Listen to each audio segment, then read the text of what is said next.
This happened a while ago, but it still randomly pops into my head and makes me pause.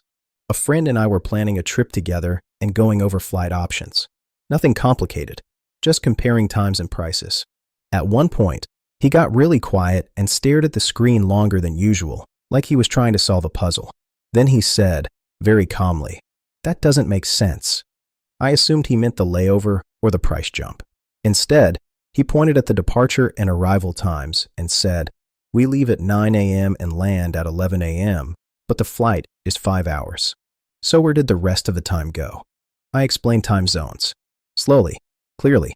I even used the little mental map explanation people usually accept without question.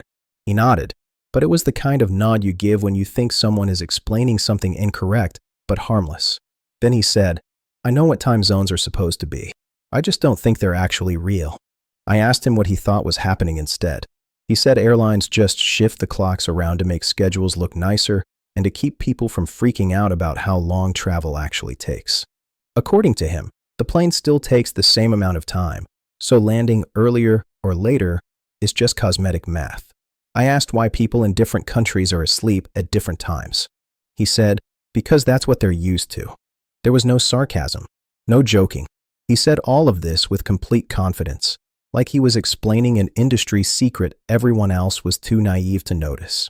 At some point I realized this wasn't an argument I could win because he wasn't confused. He had replaced the explanation with one he liked better. We did end up taking the trip. He showed up to the airport on time, trusted the boarding pass time, and never questioned why the local clocks matched everyone else's. I still don't know if he secretly understands time zones and just enjoys being contrarian, or if he genuinely believes the world collectively agreed to lie about time. Either way, it taught me something important. Some people don't misunderstand things because they don't get them. They misunderstand them because the alternative explanation feels better